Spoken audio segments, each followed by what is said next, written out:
Oke, kita hari ini akan bahas bagaimana interaksi pendidikan menurut pemikiran Ki Hajar Dewantara. Ki Hajar Dewantara kita tahu bahwa beliau adalah bapak pendidikan Indonesia yang sekarang sudah mulai digali betul pemikirannya. Ada beberapa pemikiran yang sangat masih relevan. Baik, Bapak Ibu, Ki Hajar Dewantara itu merumuskan tujuan pendidikan ini yang menarik, menuntun segala kodrat yang ada pada anak agar mereka dapat mencapai kebahagiaan dan keselamatan baik sebagai manusia maupun sebagai anggota masyarakat. Ada kata yang menurut saya menarik di situ, yaitu menuntun. Kemudian berikutnya kodrat, dengan tujuan supaya mereka bahagia sesuai kodratnya dan selamat, bahagia dan selamat. Tentunya dunia kan, tentunya dunia dan sekarang saya mulai dari ini. Menurut panjenengan menuntun itu apa?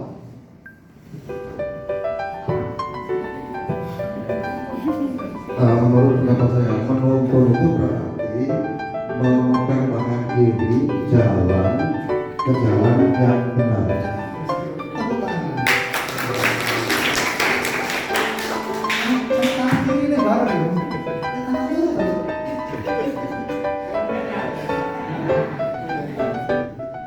Ada yang punya pendapat lain angkat tangan. Menuntun itu kayak gitu.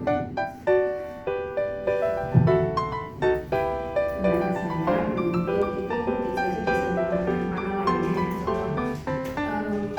menunjukkan arah supaya tidak tersesat dalam belajar itu, menunjukkan arah yang tepat apabila sesuai dalam melakukan hal-hal yang kurang sesuai dengan norma.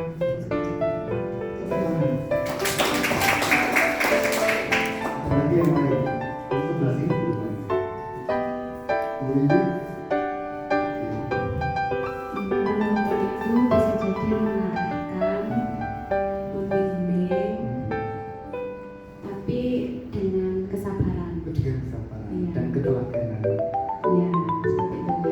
Jadi Kira-kira nggak boleh disayangkan. sesuai kehendak kita pas kalau kita ngomong anak kecil itu sesuai anaknya ingin ngomong apa ya? Itu sesuai dengan kehendak Harus ada interaksi dua arah. Maunya kita, kamu maunya apa? Terus kalau misalnya itu hal yang baik, kita tunjukkan arah menuju ke sana. Gitu. penggunaan. Makanya selalu jangan menuntun sesuai kodratnya dia untuk dia bahagia gitu. Ada anak yang bahagia menjadi guru, ada yang bahagia menjadi TNI, ada yang bahagia menjadi ini. Nah, menuntun di situ benar semua jawabannya teman-teman. Memberikan tuntunan dan arahan agar anak tidak kehilangan arah dan membahayakan diri. Harus sesuai dengan kodrat alam dan kodrat zaman. Ini kita tidak pernah dengar kalimat itu. Sekarang saya lanjutkan. Kira-kira kodrat alam itu apa? Siapa yang menjawab? Apa yang dimaksud kodrat alam menurut Kak Hadi itu kira-kira apa? Murid saya yang lain mana? Nanti dapat coklat loh ya. Kodrat alam kira-kira apa? Yang lain nanti apa? Kalau saya ngomong mesti jagain itu mancing sebenarnya. Kodrat alam itu menurut saya sesuai dengan bakat dan minatnya. Jadi salah kodrat alam dia itu kemampuannya apa? Itu kodrat alam yang asli datang dari alam, pemberian dari Allah Subhanahu wa Ta'ala. Itu kodrat alam menurut saya. Setuju loh ibu? Tepuk tangan. Tepuk tangan. Kodrat alam terkait dengan potensi atau bakat yang anak memiliki rasa pas dan atau Ki Hajar ini ingin menitik beratkan bahwa pendidikan itu harus berpihak pada murid. Harus berpihak pada murid. Memang berat. Kalau orang barat bilang student center. Orang bilang student center. Mimpi-mimpi murid nanti diharapkan mereka akan tumbuh menjadi pohon-pohon besar peradaban yang mempunyai karakter yang kuat. Ini tidak mudah, karena sangat beragamnya mimpi-mimpi. Bapak Ibu, ini yang menarik. Panjenengan coba cermati. Ki Hajar itu menyampaikan kepada kita bahwa kita guru itu sebagai petani atau tukang kebun. Anak-anak itu sebagai bulir-bulir biji jagung atau biji. Yang perlu disiapkan petani adalah ladang yang subur untuk biji ini bisa berkembang maksimal. Bisa jadi biji yang tidak berkualitas, bijinya berkualitas bagus, tetapi kalau lahannya, tanahnya subur, harapannya bisa tumbuh maksimal. Bisa dipahami? Apalagi kalau bijinya itu unggul. Kalau bijinya unggul, lahannya tidak sesuai, bisa jadi juga mati. Tetapi di dalam kelas itu kan ada yang ini biji jagung, yang ini biji apa? Rambutan, yang ini biji mangga. Kalau sama-sama digelam,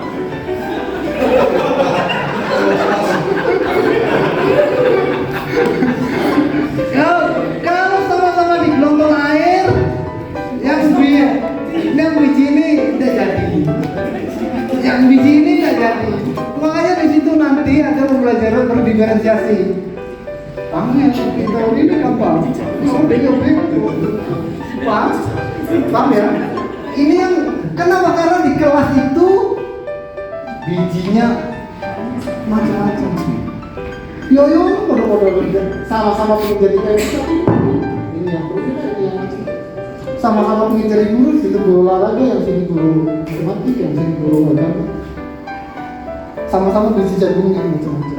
Apalagi di kelas kita, di sekolah kita ini bijinya kita harus siapkan lahannya pokoknya untuk manusia saya sesuai dengan saya siapkan lahan seperti ini. Yang jagung bisa jadi tumbuh, tapi yang rambutan tadi tidak tumbuh karena terlalu banyak airnya. Rambutan tidak tumbuh dengan baik. Bisa dipahami ya? Nah, filosofi itu bisa dipahami ya. Itu tantangan. Nah, nyiapkan lahan Bapak Ibu, saya sampaikan kurikulum Bapak Ibu ya di kelas-kelas Bapak Ibu. Silakan panjenengan berinovasi di kelas-kelas Bapak Ibu, itu kurikulum sebelumnya. Sudah perlu merdeka, perlu macam-macam ya di kelas Bapak Ibu. Itu modifikasi. Yang penting berpihak pada murid. Itu memang gampang teori. Tetapi jangan lupa Bapak Ibu, goalnya karakter ini yang saya sampaikan di forum sosialisasi orang tua Ibu, tiga faktor yang sangat menentukan. Yang pertama adalah faktor keluarga, karena keluarga ini pendidikan yang paling pertama dan utama. Paling banyak waktu anak-anak dimungkinkan ya di lingkungan keluarga. Yang kedua, di lingkungan kita ini sekolah, kita berusaha membuat tata tertib, kita kondisikan anak-anak berkembang potensinya akademik maupun non akademik di sini. Dan di masyarakat ini termasuk juga di medsos, apa yang dia lihat, dia bergaul dengan siapa di luar sekolah dan di luar rumah, ini juga menjadi potensi yang luar biasa kalau ketemu yang negatif, jadi masalah. Bapak Ibu yang berbahagia, akhir kata alhamdulillah Pak Aris. Ini pesan untuk saya pribadi juga Bapak Ibu. Jadilah guru yang senantiasa menuntut baik, menjadi teladan dan memberikan pembelajaran yang berpihak pada murid. Terima kasih.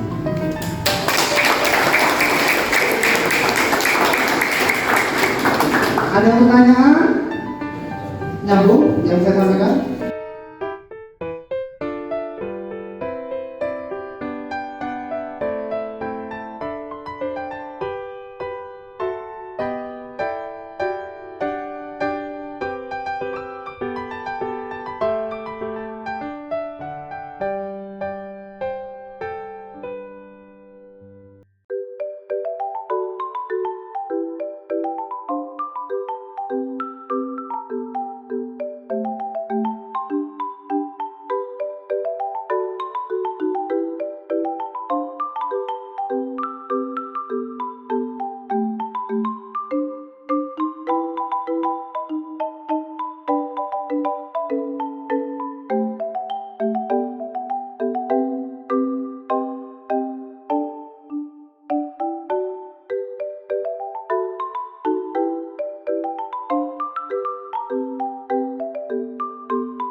Ibu, budaya positif itu apa? Tentu dikaitkan dengan beberapa fenomena tadi. Ini teman-teman tadi, bahwa semua warga sekolah harus dapat mewujudkan budaya positif. Budaya positif dapat dijalankan dengan menerapkan konsep-konsep. Ada 6 yang akan kita bahas tadi. Baik, kita mulai dari yang pertama. Disiplin positif. Disiplin positif. Bapak Ibu, disiplin itu apa? Ada yang katakan? Disiplin itu apa? Silakan. Oh, kopi aja ya. Menjalankan kewajiban sesuai dengan aturan yang sudah ditentukan dan disepakati. Baik. Menjalankan kewajiban sesuai dengan aturan yang sudah disepakati. Kalau tidak menjalankan, berarti tidak disiplin. Kira-kira kalau tidak menjalankan dapat hukuman? Ada sanksi. Bapak Ibu, cara penerapan disiplin yang mengajarkan anak bertanggung jawab dan menumbuhkan kesadaran diri berdasarkan nilai-nilai kesadaran. Yang dimaksud dari poin ini berikutnya, bahwa menurut KHD disiplin harus berasal dari disiplin diri. Sebesar apapun kita membuat aturan, tapi kalau tidak dari internal, motivasi intrinsik, tidak bisa. Jadi harus berangkat dari disiplin diri, yang itu harus sekuat tenaga kita lakukan sendiri. Makanya kalau kita hukum berkali-kali, kok itu masih terlambat, kok itu terus yang terlambat, karena dia belum tersentuh di sini. Bisa dipahami Bapak Ibu? Kamu, Bu Fia tadi mengatakan, iya Pak, saya taat aturan. Apa karena takut? Apa karena ingin dapat reward? Ataukah memang motivasi? Saya sebagai manusia ya harus baik. Dan nanti saya teruskan. Bapak Ibu, maka motivasi yang paling utama adalah motivasinya internal. Yang sekarang berdiri di sini, apakah karena tadi masuk karena terlambat? Kemudian lagi berdiri di sini. Ini harus dari sini, bukan gara-gara hukuman atau bukan karena pujian. Bisa dipahami ya? Ini yang sulit. Ini yang sulit menyadarkan kepada anak. Belajar belajar. Kenapa kamu beribadah? Saya ingin masuk surga. Kalau surga dan neraka tidak ada. Karena kan ada lagunya seperti itu. Kenapa? Karena kita diperintahkan beribadah. Apa maksudnya? Oh, apalah jinna wal insa motivasinya intrinsik, bukan karena surga ataupun neraka. Sekarang kita ini motivasi. Motivasi menurut Diana Gosmu itu ada 3. Yang 2 ini jelek. Yang 2 ini jelek. Yang paling bagus adalah yang 3. Yang pertama, untuk menghindari hukuman. Kenapa selalu datang tepat waktu? Takut nanti dipanggil Pak Dedi. Takut nanti dan jelas. Ini teori yang pertama. Teori yang kedua, kenapa? Pengen dapat penghargaan. Pengen dapat penghargaan. Dan yang ketiga, karena pengen menjadi manusia yang menghargai dirinya. Saya punya teman pintar sekali, waktu terlambat. Orang itu kan menghargai diri sendiri. Paham saya? Dulu saya punya teman sudah meninggal, sangat pintar cerdas, tapi ternyata seakan-akan poin yang utama adalah yang ini. Berarti dia menghargai dirinya adalah orang yang sering terlambat. Bisa dipahami ya? Oleh karena itu Bapak Ibu, kenapa sih kita itu melakukan sesuatu? Motivasinya untuk menghargai diri kita sendiri, menempatkan posisi diri kita sendiri. Ini yang mau ditumbuhkan. Oleh siapa? saya juga anak-anak. Panjenengan pun gitu kalau ke anak-anak. Sehingga kemarin sampai dapat saya, tetapi untuk yang ketiga ini berat Bapak Ibu. Makanya harus dibangun dulu dari motivasi reward. Tapi tidak terus-terusan seperti itu. Kenapa? Karena kalau orang kena reward terus, yang lainnya aku pasti galau wis. Pak, ini selalu cemburu kepada rumput tetangga. Karena rumput tetangganya mendapatkan apa? Reward. Paham ya? Di kelas guru sebenarnya yang lebih baik tidak memberikan reward. Kenapa? Karena di situ pasti ada yang bahagia, ada yang tidak bahagia. Saya coba amati tadi. Terakhir Pak Beb diumumkan dari Pak Beb sempat foto-fotoan terakhir dapat kulkas 24 pintu. Oh, wangi dari lantai 2. Wangi terus bos. Udah habis, sudah 10 akhirnya kan dikasih. Kemudian yang tidak dapat itu kupon banyak buat. Paham saya? Reward ada yang bahagia, ada yang tidak bahagia. Tadi itu ada yang bahagia lari untuk mendapatkan kulkas 24 pintu, ada yang tadi tidak banyak, udah dikumpulkan semua kupon dari teman-teman udah dibanting dan murah di uang lapangan ya dan pulang. Oleh karena itu keberhasilan seorang guru terletak di poin ini. Panjenengan motivasi anak panjenengan, siswa-siswa panjenengan kalau sudah dasarnya dari dalam beres. Kayaknya tugas guru sudah beres. Kalau sudah mencapai bisa dipahami, ini yang sulit, tetapi harus terus diusahakan. Anak-anak kalau nggak dikasih reward, sudah semangat. Kamu langsung muncul dari kesadaran, juga sadar-sadar. Maka dari itu harus ya naik turun kita formulasi memang susah ya. Baik, nah Bapak Ibu, di budaya positif ini kita tidak boleh ngomongkan peraturan. Saya ulang lagi, tidak boleh ngomongkan tata tertib. Yang ada kesepakatan.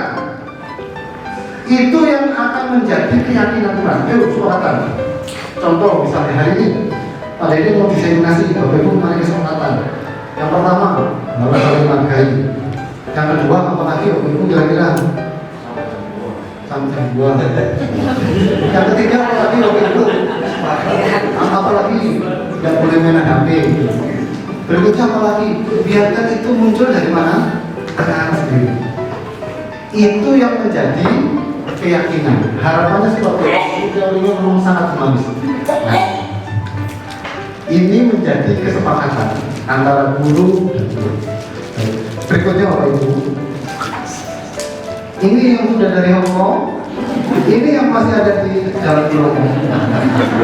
Keyakinan kelas atau sekolah berupa pernyataan-pernyataan universal yang mudah diingat. Yang mudah diingat, tidak usah panjang-panjang. Jangan terlambat. Tidak boleh nonton. Nah, contohnya ini. Nah, coba jangan baca. Budayakan 5S. Jagalah kebersihan. Tolonglah teman. Semangatlah belajar. Ini harus didata oleh teman-teman wali kelas maupun guru juga munculnya dari anak, bukan muncul dari kita. Bisa dibangun ya? Itu harus dibangunkan muncul dari kita. Bapak Ibu, kebutuhan dasar manusia kira-kira menurut William Glasser ini sedang apa yang kebutuhan apa ini? Nah, ini bersenang. Ada tiga. Jadi apa kaitannya Pak Dedi? Apa kaitannya yang tadi dengan yang ini? Sekarang apa kaitannya yang tadi dengan yang ini? Bahwa anak-anak setiap melakukan tindakan pasti punya tujuan. Dan tujuannya itu untuk memenuhi kebutuhannya. Untuk memenuhi kebutuhannya. Misalnya, kenapa tidur? Kenapa tidur? Siapa ini kenapa tidur di kelas? Ada kemungkinan anak-anak itu memang belum tidur. Memang belum tidur bisa jadi. Jadi setiap ada kegiatan itu menurut teorinya bahwa mereka pasti punya alasan. Mereka pasti punya alasan. Nah, nanti akan kita bahas. Nah, ini yang saya senang Bapak Ibu ya. Kalau ada siswa melanggar, itu ada 5 posisi kita. Yang pertama menghukum. Kira-kira apa kalau maksudnya hukum? Apa kira-kira?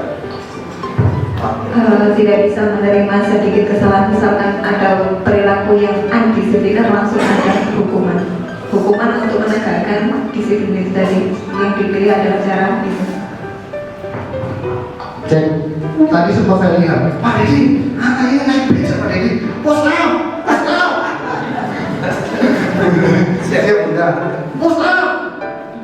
Sempat ada yang sudah bangun. Itu posisi pembunuh. Anak ini dari tadi saya berangkat sudah ingin mau naik beca. Kamu harus saya kasih dia naik beca. Dia ingin berbagi. Jalan tak keluar itu ada orang meninggal di sana itu. Makan ya. Naik beca itu bukan karena dia foto becanya, berbagi. Paham ya? Ada yang gitu, tapi ada yang beling juga ya. Bapak Ibu guru pun sama ya. Saya berharap Bapak Ibu guru saya pantau siapa yang terizin. Kemana sebentar Pak Kacking. Setelah saya berlakukan 1 jam Bapak Ibu, pada waktunya mulai keluar soalnya saya. Tidak apa-apa. Yang penting Bapak Ibu bahagia. Bisa keluar ke Kacking balik lagi. Ada jajan aja. Terus masuk kelas jangan sampai terlambat. Datang pagi morning jangan telat. Masuk kelas pun jangan. Tidak usah dengan saya. Kalau cuma sebentar. Nah, Bapak Ibu ini ada video bagus sebagai contoh ya. Posisi yang paling utama nanti Bapak Ibu akan tahu posisi yang benar itu seperti apa. Bapak Ibu posisikan sebagai guru, sebagai orang tua juga di rumah. Saya berhentikan dulu. Saya ajak Bapak Ibu nonton.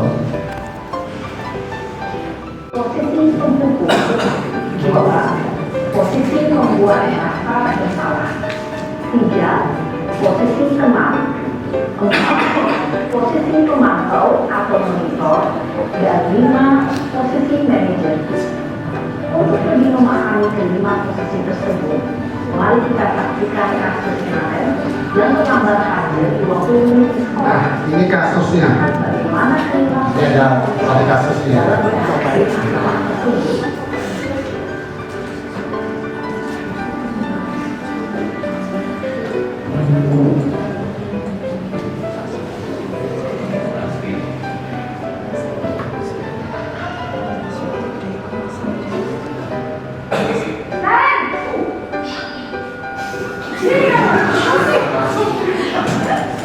dalam menghadapi masalah tersebut. Selalu terlambat. Kamu deh, pasti terlambat. Maaf Bu, saya Apa? Apa coba? Alasan kamu apa lagi? Kapan sih kamu terlambat? Malas sekali ya kamu jadi anak. saya Sudah para pemarah. Yang kapok-kapok sih kamu. Sudah berapa kali terlambat? Sana, kamu keliling lapangan basket 2 kali. kenapa saya harus ke lapangan basket Bu? Kenapa? Kamu lawan ibu. Berani-beraninya jawab. Sudah terlambat, masih berani jawab pula. Sekarang, keliling lapangan basket Tambah. 5 kali sekalian. Biar kapok. Pak, pergi sana lapangan basket.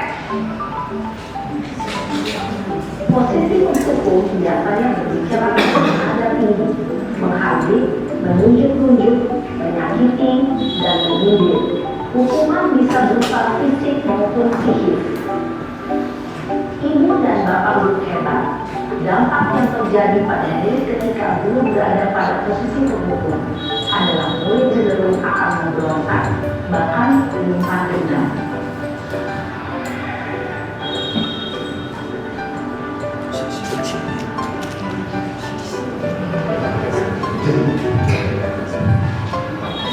Tanpa kita sadari, posisi satu sering kita lakukan. Makanya untuk rasa bersalah saya juga, tolong kesiswaan didampingi BK ketika berada di depan. Karena kita besok boarding ya, mungkin sekarang posisi yang kedua.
Nah, akhlak tadi ya.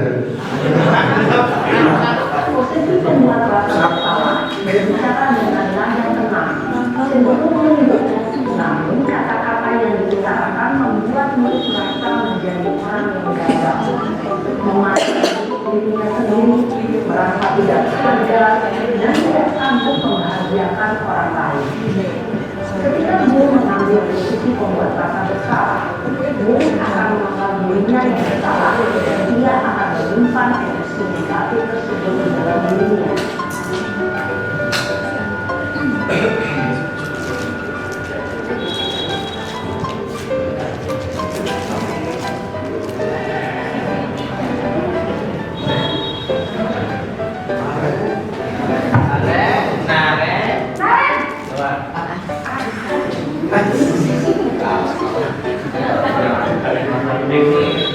Wah, sudah jam berapa ini, Nak?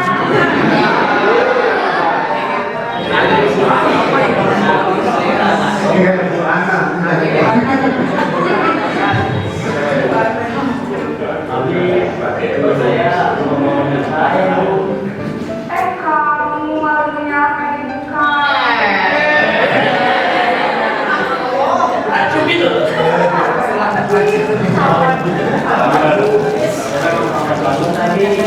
Jadi dilakukan setelah bekerja Bu.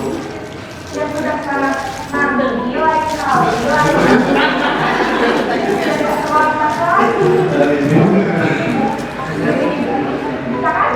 Bisa lah Bu. Ya sudah sangat kuat. Tidak bisa lakukan. Kamu ini ada saja.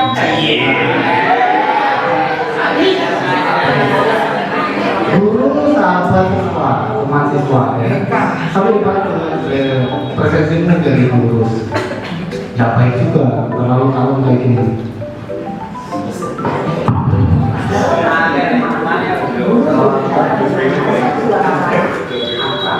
Cenderung berpindah guru untuk menjaga suasana tetap santai. Murid akan merasa senang, aman, dan akrab dengan guru. Identitas yang tercipta adalah identitas sukses atau berhasil. Namun, perlu diingat, karena ini masih dorongan eksternal, maka ada faktor ketergantungan dari murid kepada orang tersebut. Di sini, guru absennya Sehingga di lain waktu, murid bisa berperilaku baik, namun hanya pada orang-orang tertentu saja.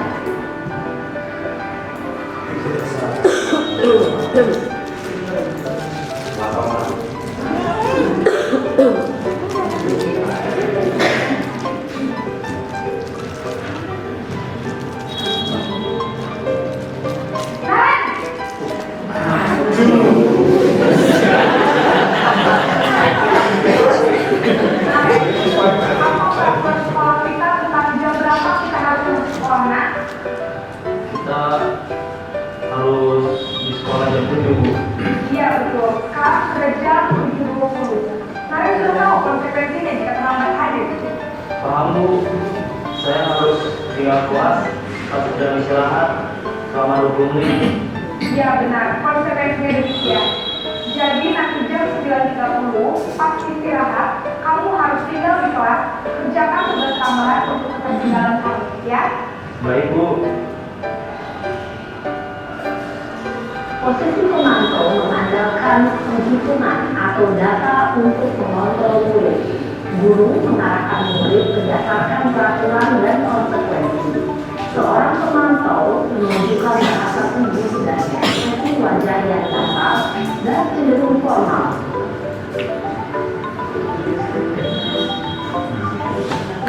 Posisi pemantau tadi selalu dikaitkan dengan aturan yang berlaku. Posisi yang paling utama yang ini. Bapak Ibu, ini paling penting. Silakan dicermati, kita bareng-bareng belajar posisi manajer.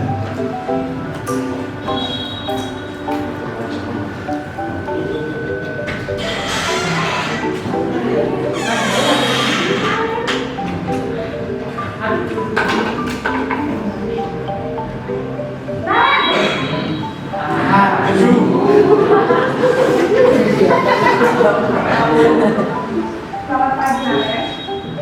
Maaf Bu, saya terlambat. Iya, sekolah masuknya jam 7, sekarang sudah jam 7.20. Jadi sekarang bagaimana ini, Nare?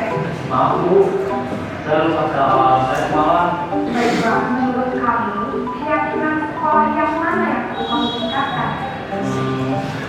Menghargai diri sendiri dan orang lain mungkin ya Bu.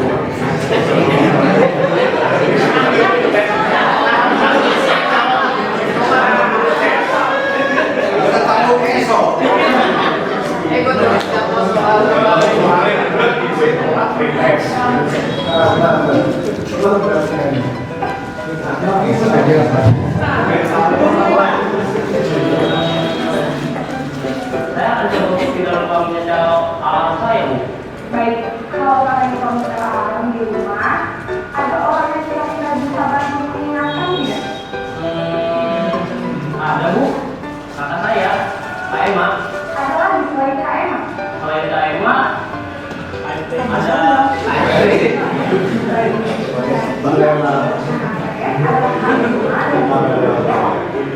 Kira-kira akan mulai teralarm kapan ya, Nare? setelah pulang sekolah akan segera saya lakukan. Baik, jadi Karen akan setel alarm untuk bangun besok pagi dan akan diingatkan bahwa kakak dari Bunda Naren adalah menjadi program Naren agar tidak terlambat bangun lagi. Tidak ada Bu. Baik Naren, terima kasih untuk bersama kami. Sekarang kamu perlu kembali ke kelas buku belajar. Bu, terima kasih. Posisi manajer adalah posisi kontrol yang disarankan untuk membangun kondisi dan disiplin yang kokoh, yaitu murid yang mandiri, bertanggung jawab, dan dapat mengerjakan bersalah.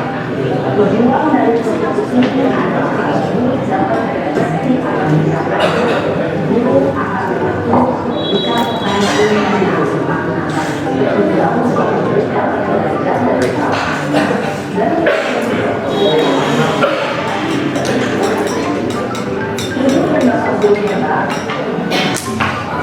petakan menjadi 4 yang otak depan, belakang itu loh Pak. Nah, itu kan apakah tipe manajer itu bisa berlaku untuk semua? Kadang ada orang yang bisa dibangunkan dengan cara halus dengan tipe manajer. Ada orang yang kamu memang harus seperti ini, seperti itu. Kalau menurut saya itu kok semua harus dikombin. Jadi tidak ada yang paling bagus, tetapi semua harus diambil berapa persen betul seperti itu. Jadi tidak mutlak untuk yang tipe manajer saja seperti itu Pak. Terima kasih. Mbak Dede ini mengingatkan saya atau mungkin Bapak Ibu juga mungkin pernah teringat waktu kita ada pelatihan bersama dengan Pak Ridwan ya, yang dari Batu itu Pak Edi, bahwa pernah kita studi banding di sana itu di awal sekolah itu anak-anak itu punya proposal hidup. Kalau proposal hidup itu yang bisa kita tiru di SMA menjadi ini Pak, penerapan ini. Kenapa kita tidak bisa mengingatkan anak-anak itu untuk menjadi baik? Kenapa? Kita tidak tahu dia proposal hidupnya saya cita-cita saya seperti ini, apa yang perlu saya lakukan, apa yang tidak. Saya mengingatkannya dari catatan kamu. Jadi kalau kamu jadi dokter, belajar begini tidak bisa. Dia punya catatan begini. Inilah yang menjadi kalau penerapan dari apa yang disampaikan Pak Dede itu dari apa yang pernah kita terima, sehingga mungkin dengan adanya Pak Dede jadi guru bergerak ini satu itu kan sebuah kita tanamkan ya teman-teman. Semester 1 anak-anak punya proposal hidup, kelas 10 targetnya apa, dari proposal hidupnya itu apa. Mungkin itu kalau ingin mengingatkan lagi ya mungkin kita bisa mengundang Pak Edi bagaimana pelaksanaannya. Terima kasih, hanya saran saja. Assalamualaikum warahmatullahi wabarakatuh. Memang beberapa memang harus ada kebiasaan karena ya ini kan berkaitan dengan perilaku. Jadi memang untuk perilaku itu seperti yang dikatakan Pak Diato memang harus ada kebiasaan Bapak, sehingga nanti untuk kebiasaan nanti dia akan melakukannya sendiri tanpa disuruh, tanpa diminta, dan dia sudah ada dari dirinya sendiri mungkin.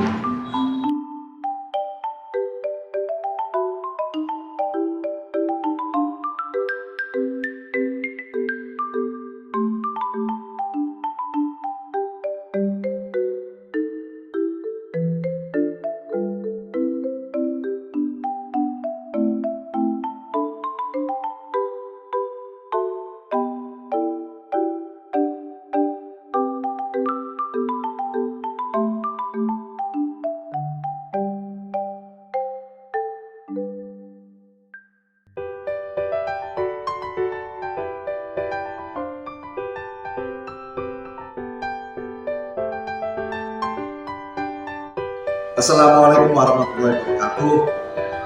Melihat dan mendengarkan aksi nyata yang disampaikan oleh Pak Dede kemarin tentang budaya positif di sekolah. Ternyata budaya positif itu harus dibangun dan harus didukung oleh seluruh komponen sekolah. Saya baru tahu itu. Sehingga semua warga di lingkungan sekolah ini harus mendukung budaya positif yang disampaikan. Jadi harus ada dukungan yang bersifat real atau langsung dan bisa dilaksanakan di lingkungan sekolah kita. Jadi memberikan motivasi kepada siswa, sehingga siswa itu nanti bisa tergerak. Artinya motivasi itu berangkat dari dalam dirinya sendiri. Nah, sementara posisi kita, khususnya saya, ya, setelah melihat itu, saya sering menghukum siswa dengan hukuman-hukuman kalau siswa itu melaksanakan kesalahan. Harusnya tidak begitu. Kita mestikan adalah sebagai manajer. Ya. Merdeka belajar, semangat, guru penggerak. Salam guru penggerak.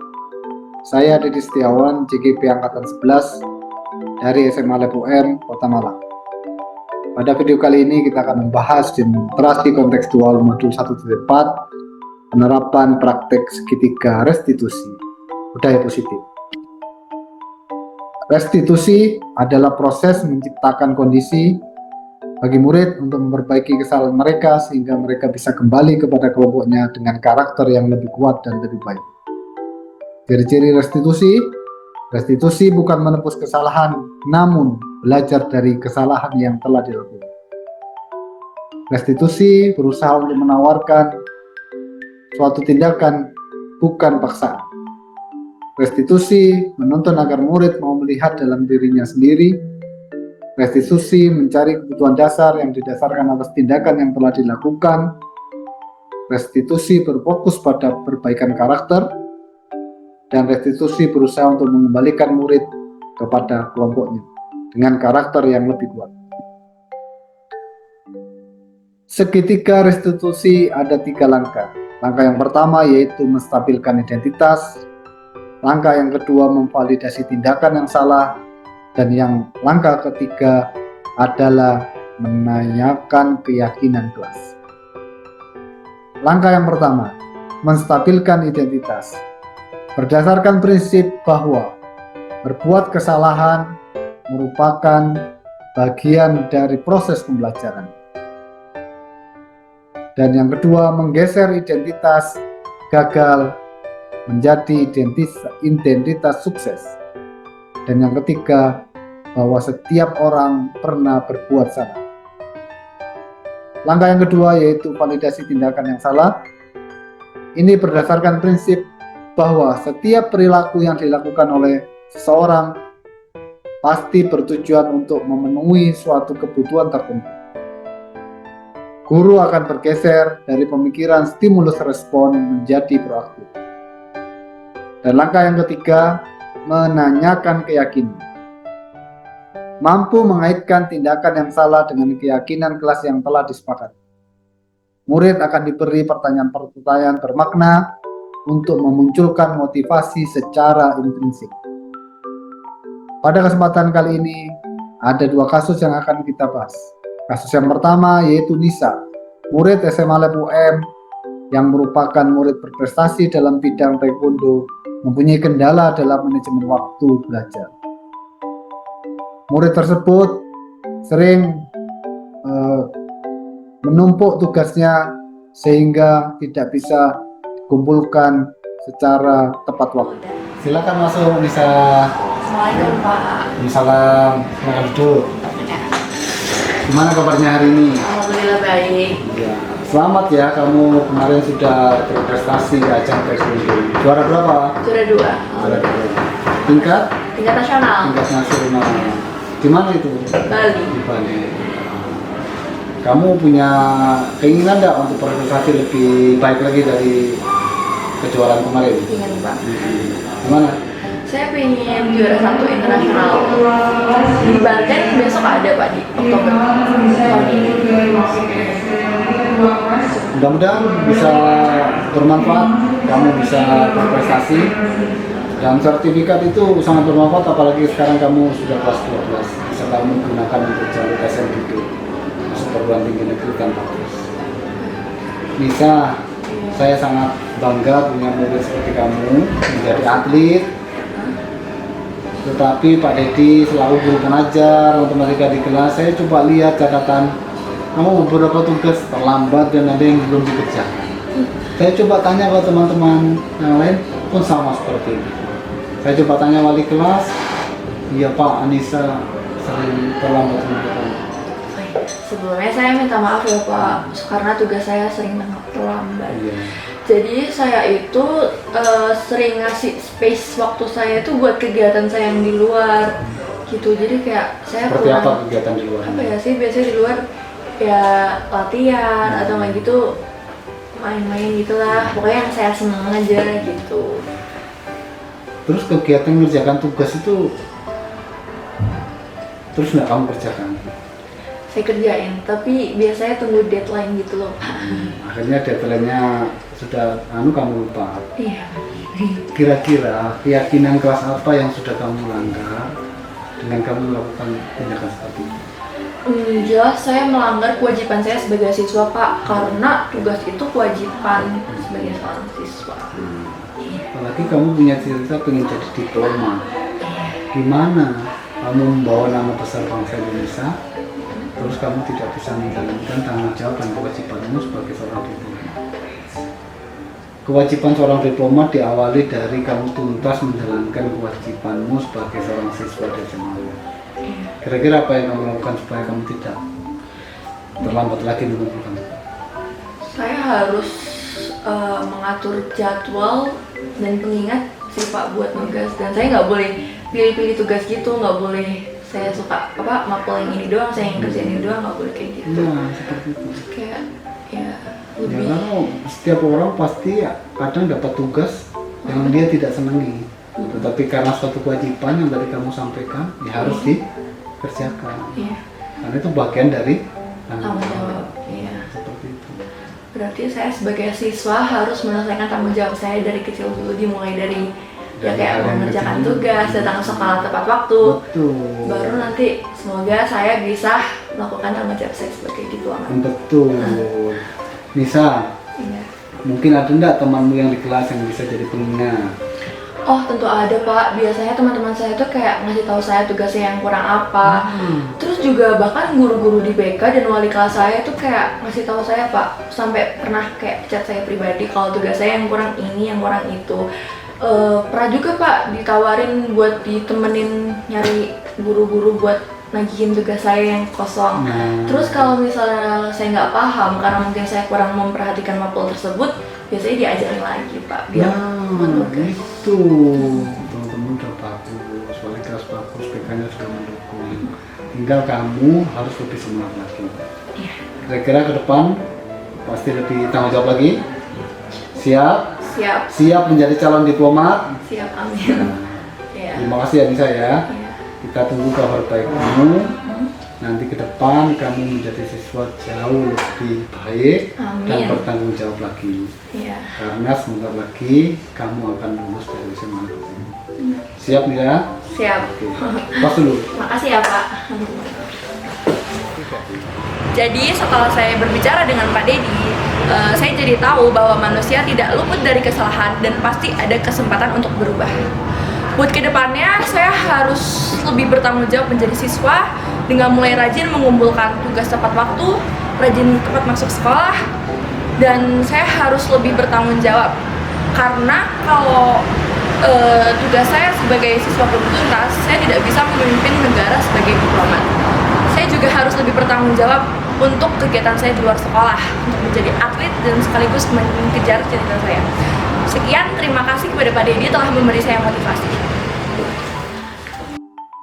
Sedangkan kasus yang kedua, Cafel, murid kelas 12 yang dipercaya sebagai ketua kelas saat ini belajar bagaimana mengelola emosi. Dikarenakan ketika saat emosi dia lebih mudah untuk mengumpat dengan berkata kasar dan kata-kata yang tidak baik. Waalaikumsalam warahmatullahi wabarakatuh. Ya, silakan duduk Cafel. Bagaimana kabarnya Cafel lagi? Alhamdulillah baik Pak. Ketua kelas lancar? Alhamdulillah. Atlet renang lancar juga? Alhamdulillah. Baik Cafel. Ini Pak Dedi mendengar dari beberapa guru dan anak-anak teman-teman ini Cafel ini kalau di kelas kadang sering berkata-kata kasar, kurang sopan. Iya. Itu gimana Pak? Saya kalau misalnya berkata kasar itu kayak biasanya emosi saya itu terbalaskan gitu Pak. Kan teman saya berbuat nggak enak sama saya, jadi saya cara nganunya itu mengatain gitu Pak. Pak Dedi pun sebagai manusia pernah berbuat salah seperti itu. Kadang keceplosan, berbuat kasar. Saya yakin setiap orang pasti pernah berbuat salah. Tetapi yang paling utama bagaimana tadi kita bisa meminimalkan kesalahan dan mengubah karakter yang tidak baik tadi menjadi yang lebih baik. Kira-kira ketika kamu melakukan tindakan seperti itu, apa yang kamu dapatkan? Saya nggak mendapat apa-apa sih Pak. Apakah kamu merasa puas? Ya lumayan sedikit, karena amarah saya terhadap teman saya yang saya katain itu bisa sedikit terbalaskan gitu. Terbalaskan. Kira-kira dengan kejadian seperti itu, ada enggak seseorang yang merasa tersakiti dan keyakinan kelas apa yang sudah kamu langgar dari apa yang tindakan yang kamu lakukan? Mungkin yang tersakiti pasti ada ya Pak ya, dari mungkin teman saya yang saya katain itu. Terus keyakinan kelas. Mungkin seharusnya saya sebagai ketua kelas nggak melakukan itu sih Pak terhadap teman-teman saya. Apalagi kamu sebagai ketua kelas, Iya. tentunya harus bisa menjadi teladan bagi teman-teman. Kira-kira apa yang akan kamu lakukan? Mungkin saya akan merubah lagi perilaku saya untuk bisa menahan lagi emosi dan tidak langsung berkata kasar begitu. Kalau sempat berkata kasar seperti itu, kira-kira apa yang akan kamu lakukan? Meminta maaf sebenarnya. Kalau misalnya langsung keceplosan begitu mungkin minta maaf. Bagus, minta maaf. Ya. Mudah-mudahan berikutnya kamu sudah mulai meminimalkan atau bahkan menghilangkan dari kalimat-kalimat yang negatif tadi, berubah menjadi kalimat-kalimat positif, kalimat-kalimat penyemangat, karena ketua kelas itu harus bisa menyemangati teman-temannya yang lain. Siap, Capel? Siap Pak. Terima kasih ya, Capel ya. Iya. Janji ya. Insya Allah. Terima kasih. Semoga bisa menjadi ketua kelas yang baik. Amin. Jadi teladan bagi teman-temannya. Amin. Bisa memotivasi dengan kalimat-kalimat semangat. Amin. Ya. Sebentar lagi lulus dari SMA. Iya. Terus Alhamdulillah setelah mendapatkan arahan dari Pak Dedi, saya menjadi lebih sadar akan pentingnya menjaga tata krama di dalam kelas dan menjaga perilaku, perkataan di dalam kelas. Apalagi saya ketua kelas, jadi saya harus mulai merubah perilaku, perkataan, dan perbuatan saya agar bisa menjadi contoh yang lebih baik untuk teman saya dan lingkungan sekitar. Terima kasih Pak Dedi atas arahannya. dari 2 kasus tersebut akan dilakukan 3 langkah segitiga restitusi. Terima kasih.